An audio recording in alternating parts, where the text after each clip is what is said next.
Bonjour à tous, on se retrouve aujourd'hui sur Archer Forest dans la continuité des vidéos de présentation des principes du jeu. Aujourd'hui j'avais envie de parler avec vous d'un principe vraiment important et que vous pouvez et que vous devez d'ailleurs mettre en place assez rapidement au début du jeu. En fait il y a deux phases de jeu quand vous jouez à Archer Forest, vous avez la phase de Deep Run et le Hermes Run.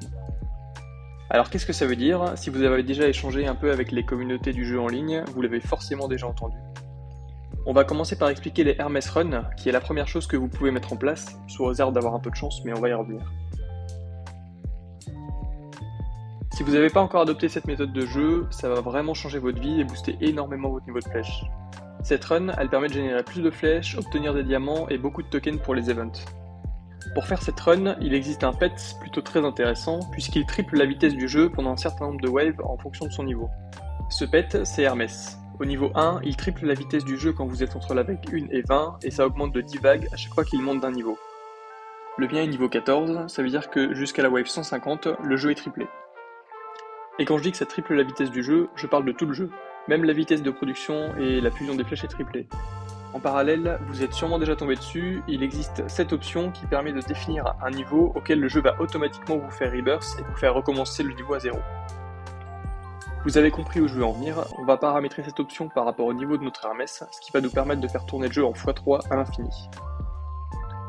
Alors évidemment, il faut avoir débloqué Hermès pour pouvoir utiliser cette méthode. Certains l'ont très rapidement, et pour les moins chanceux, ça peut prendre plusieurs semaines.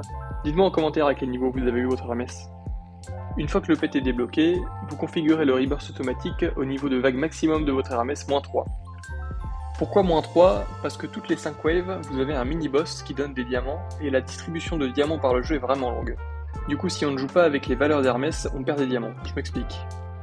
Si vous mettez la valeur maximale d'Hermès en valeur de rebirth, le jeu va pas avoir le temps de vous distribuer les diamants du boss que vous viendrez de vaincre. Par exemple ici, regardez bien les diamants, je vais passer la wave 25, je vais récupérer des diamants, je suis à 984, et une fois que je vais arriver au niveau 30, le jeu va me faire partir au niveau 0, et je suis toujours à 984, je n'ai pas bénéficié des diamants du dernier boss. Pour pallier à ça, on peut décider de configurer la valeur de rebirth d'Hermès à son niveau maximum +2, pour que le jeu ait le temps de distribuer les diamants après avoir vaincu le boss. Le problème, c'est que pendant 2 waves, la vitesse du jeu est plus triplée. Ça pénalise de pas grand chose, peut-être une seconde, c'est rien vous me direz, mais sur toute une mid-run, ça fait quelques minutes de perdu. Donc la solution optimale, c'est de configurer le rebirth au niveau maximum de votre Hermès, -3.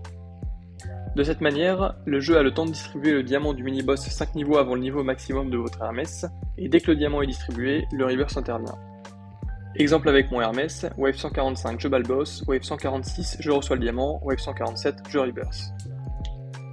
Vous perdez entre guillemets 3 waves de bonus d'Hermès, mais vous optimisez les diamants sans perdre de temps à cause du dépassement du niveau maximum de votre Hermès. La seule exception à cette règle, c'est quand votre Hermès est niveau 1, dans ce cas-là, vous configurez le rebirth automatique à 22, étant donné qu'à ce niveau, chaque boost de wave est précieux. Vous profitez plus du bonus de vitesse en configurant à +2 qu'à -3, tout en conservant le dernier diamant distribué par le boss. Pendant les Hermès Run, les Stage Keep et Super Stage Keep doivent être désactivés pour tuer tous les boss et un maximum d'ennemis pour obtenir un maximum de diamants et de tokens. En fait, ça sert à rien en Hermès Run de vouloir finir le stage au plus vite et Rebirth, vu que le nombre de Rebirth Stones que vous allez obtenir va rapidement devenir vraiment négligeable par rapport au prix d'amélioration de votre production de flèches. C'est pas la méthode à privilégier pour obtenir les Rebirth Stones. Il y a une méthode bien plus efficace qui est la seconde qu'on va voir juste après. L'équipe d'archers qui doit être utilisée pour cette run, c'est celle avec les stone bows, on en reparlera dans une autre vidéo où j'explique les compositions d'équipe. On peut faire des runs Hermès sur n'importe quelle map, mais le plus opti, une fois que vous avez le niveau, c'est de le faire dans la Frozen Forest, parce que c'est là que vous avez la plus grosse densité de monstres, et donc vous augmentez vos chances d'obtenir des tokens pour les events. Donc dès que vous arrivez à un niveau où vous tuez les monstres de cette map en one shot ou presque pendant toute la durée du bonus de votre Hermès, c'est là que vous devez rester. La seconde phase de jeu, c'est les Deep Run. En général, je passais dans cette phase quand mon niveau d'arrow commençait à stagner à +30, +35, au-delà de mon niveau de production de flèches. Alors je parle au passé parce que c'est une méthode que vous devez utiliser surtout pour obtenir des Riverstone jusqu'à avoir votre talent de production de niveau de flèche maxé au niveau 150. Et même une fois le talent monté au niveau 150, vous pourrez encore faire des deep runs de temps en temps pour avoir de quoi améliorer les compétences de vos archers, et là vous aurez de quoi faire parce que ça coûte très cher. Dans cette phase, l'objectif c'est d'aller le plus loin possible dans le stage pour générer un maximum de Riverstone au moment du reverse. Si possible, vous devez utiliser les 300 diamants pour doubler les Riverstone obtenus à chaque Rebirth pendant ces runs. Le but, c'est d'aller le plus vite possible, à la vague la plus haute possible pour optimiser le gain de Riverstone par minute. Donc dans cette phase, les super stash keep et stash keep devront rester actifs. Alors qu'est-ce que j'appelle la vague la plus haute possible? Je dirais qu'il y a deux manières de savoir que vous avez atteint le plus haut. La méthode rapide, mais pas la plus optimale, c'est celle que j'utilise. Je pars du principe que j'arrive à la limite de ma puissance quand une rotation de sort de mes archers ne me permet pas de passer à la vague supérieure.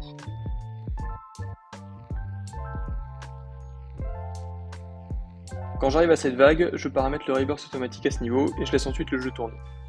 Si vous êtes du genre pointilleux, la seconde méthode, c'est d'enregistrer le temps que vous mettez à atteindre une vague et de mettre le nombre de Riverstone en face. Ensuite vous faites un ratio Riverstone par minute, vous faites plusieurs relevés de temps jusqu'à ce que vous obteniez le ratio le plus élevé, et vous configurez le rebirth automatique à la wave où vous avez calculé le ratio le plus élevé. Je vous mets en description un petit fichier Drive que vous pouvez télécharger pour voir un exemple que j'ai appliqué et essayer de le refaire chez vous si cette seconde méthode vous intéresse. On utilisera en deep run son équipe d'archers qui fait le plus de dégâts, la production de flèches est clairement mise de côté pendant cette phase de jeu. La map la plus adaptée pour faire des deep runs, c'est Land of Moonlight. Parmi tous les tests qui ont été réalisés par la communauté, il en est ressorti que c'est la map qui avait le meilleur scaling de Riverstone par rapport à la difficulté proposée par ce niveau. La condition pour commencer les deep runs, c'est du coup surtout de réussir à passer au minimum la wave 200 de cette map. En dessous de la vague 200, le gain de Riverstone par minute sera pas forcément intéressant. Vous pouvez faire des deep runs quelques heures, voire une journée, mais au-delà ça deviendra moins intéressant, parce que vous plafonnez à un montant de Riverstone qui serait supérieur avec juste 4-5 niveaux de flèche en plus. Vous avez tout intérêt à repasser en Hermès Run pour profiter des quelques niveaux supplémentaires de production d'arrows que vous aurez débloqués pour retourner ensuite en deep run. Un petit focus et un petit rappel de ce qu'il faut faire quand on passe de deep run à Hermès Run. Premièrement, on change de map.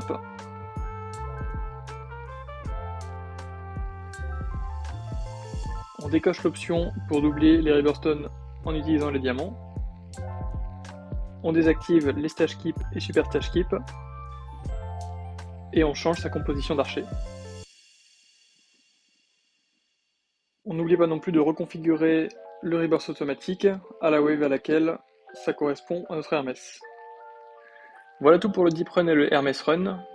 C'est vraiment important de comprendre ce principe de jeu et ces deux phases de jeu, et je vous invite à revoir la vidéo s'il y a quelque chose que vous n'êtes pas sûr d'avoir compris.